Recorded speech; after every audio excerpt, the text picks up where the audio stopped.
हूँ मानसी सुदर्शन। आप देख रहे हैं सिटी न्यूज। आप सभी दर्शकों का करती हूँ स्वागत। अब बढ़ते हैं खबरों की तरफ। उत्तर प्रदेश राइफल एसोसिएशन की तरफ से हो रहे 44 स्टेटमेंट चैंपियनशिप शूटिंग में अयोध्या ने 4 मेडल हासिल किए, जिसका एसएसपी अयोध्या शैलेश पांडे ने सभी शूटिंग खिलाड़ियों का सम्मान व मेडल देकर शुभकामनाएं जताईं।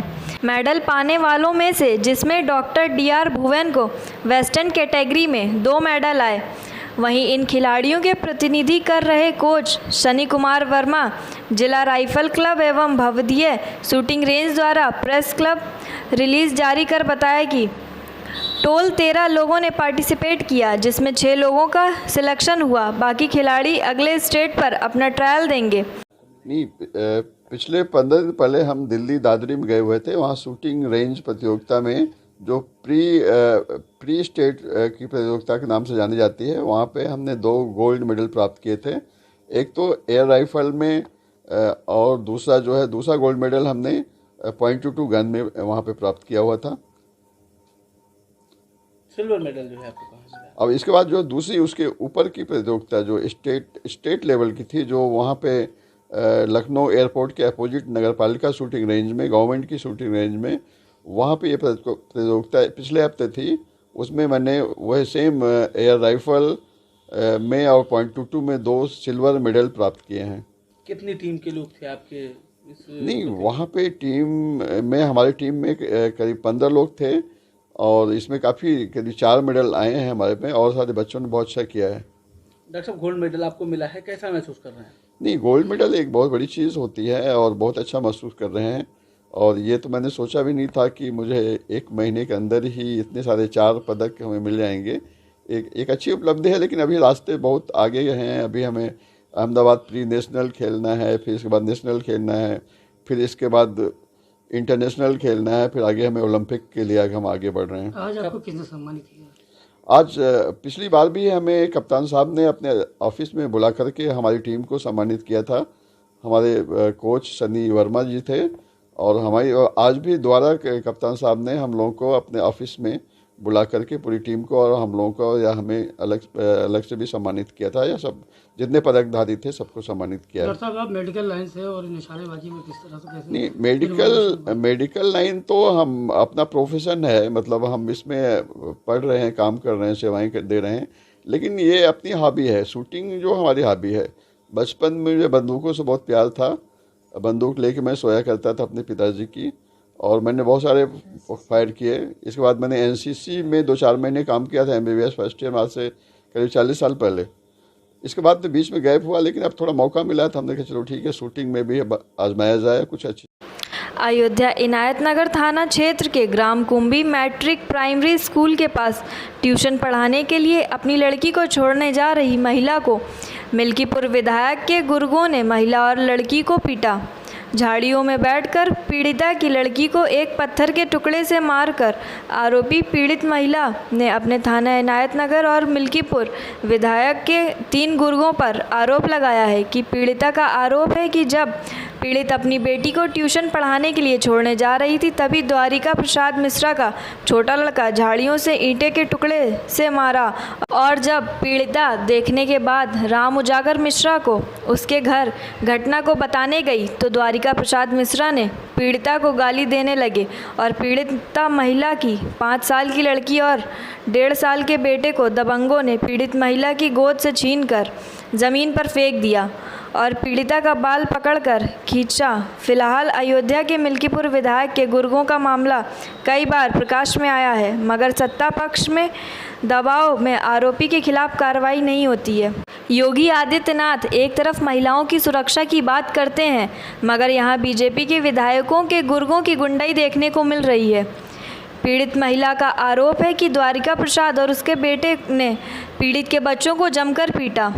पीड़ित महिला इनायतनगर थाने में आरोप लगाते हुए कहा कि वहां की पुलिस ना तो मुकदमा दर्ज कर रही है और ना ही कोई कार्रवाई कर रही है, मामले को टाल देती है, कहती है जाओ सब हो जाएगा।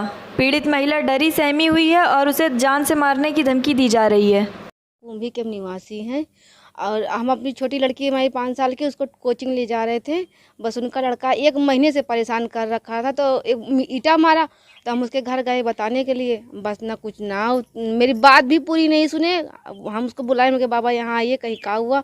बस उनका लड़का आया, कहा कि भागने लगा। हमने कहा यहाँ चलो, तो वो कुछ बोले नहीं, बस मेरा बार पकड़े, बस झुकाए इसको, कहीं लाठी लेके उसको मारो।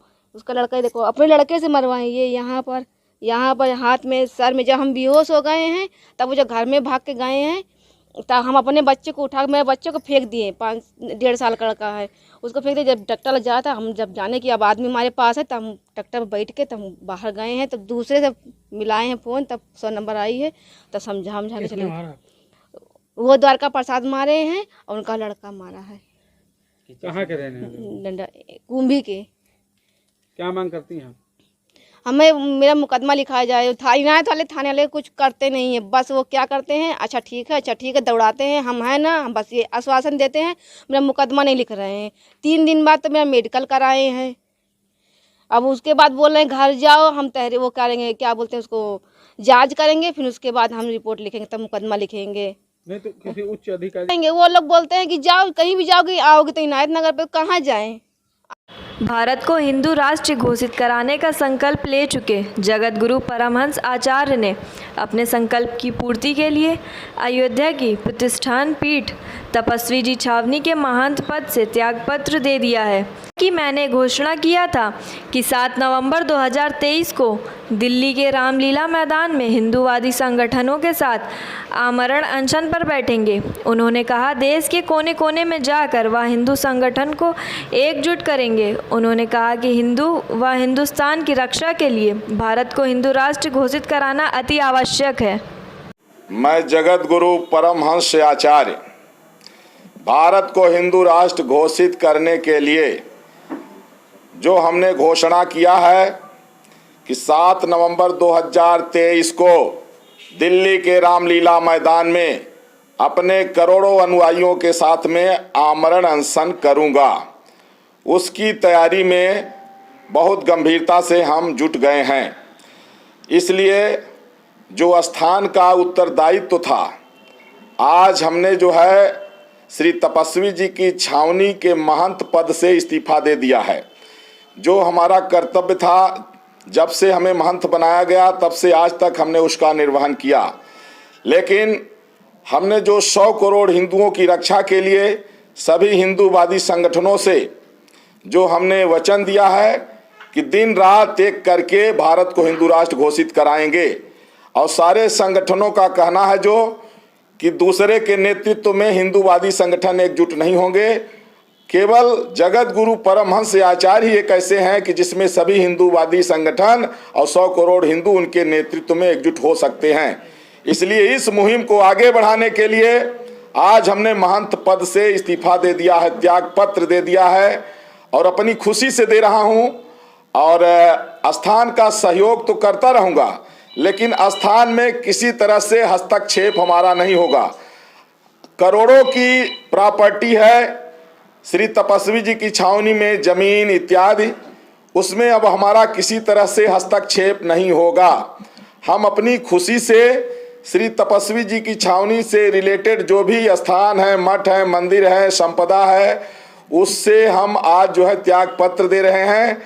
और चूंकि मैं जगत गुरु परमहंस आचार्य, जब जगत गुरु की उपाधि हमको देशवासियों ने, धर्माचार्यों ने दे दिया है, तो महंत तो एक स्थान का होता है और जगत गुरु पूरे देश का होता है।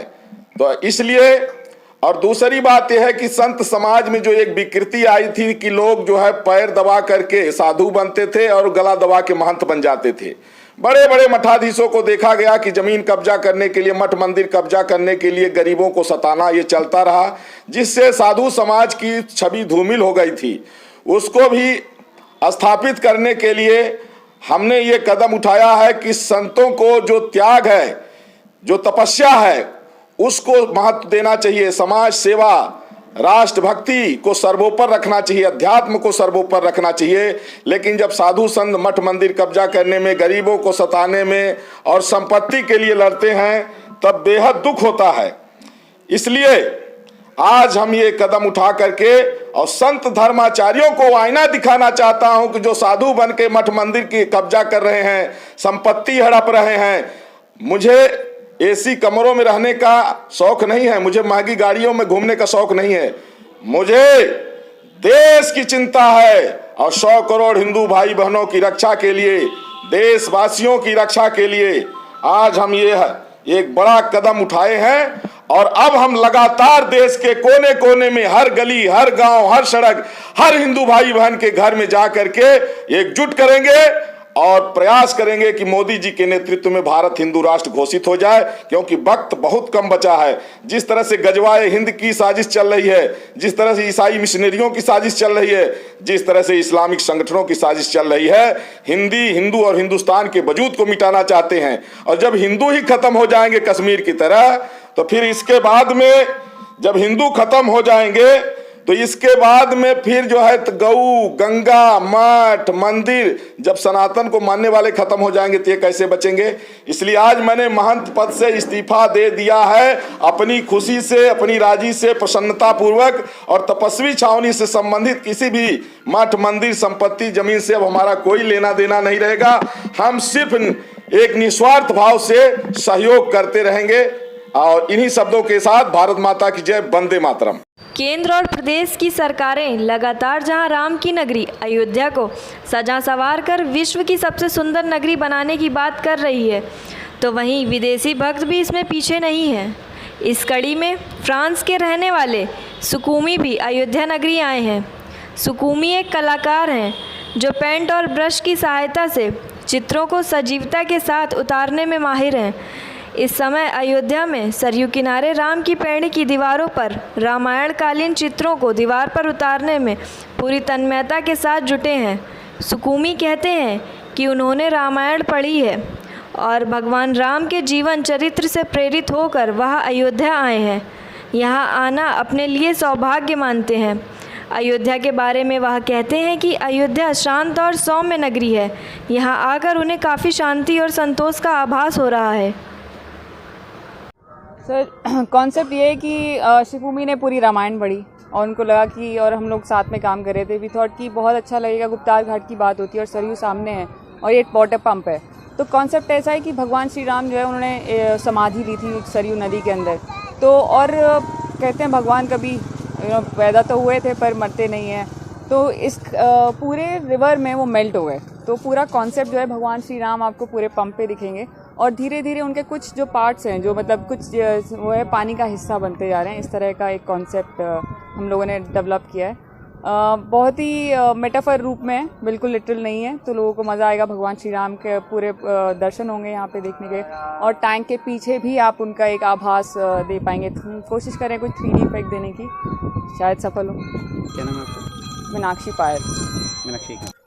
तो देखिए, जब भी कोई बाहर से आता है हम अपना कुछ अपनापन लेके आता है, तो इनका एक स्टाइल है जिसको वो यहाँ पर डिपिक्ट करेंगे।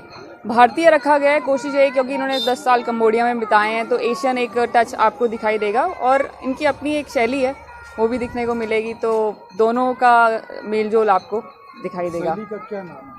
सर, शैली नहीं, मतलब स्ट्रीट आर्ट बोलते हैं उसको, और स्ट्रीट आर्ट की अपने अपने एक विधाएं होती हैं। कोई हाथ बनाता है, मुद्रास बनाता है, तो इनकी मतलब कुछ और बनाता है, कोई ऐसे बनाता है कि पानी में सब मेल्ट हो रहा है, पर इनकी शैली जो है मुद्राओं की है। तो ही मेक्स हैंड्स, अपनी कुछ कुछ छाप आपको छोड़ेंगे इस कार्य में भी, ताकि एक signature style. Shivumi, In which from? I am from France. France. How to feel when you come to Ayodhya? Actually, I'm feeling super glad. The city is full of history, and I'm really happy to discover this wonderful past of India. Okay. How to draw?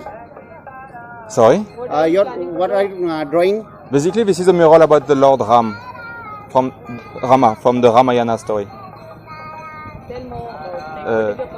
The concept is to depict Ram during the end of the Ramayana, when he's going back to the river and fusion or melt into the river. It just disappears to this world.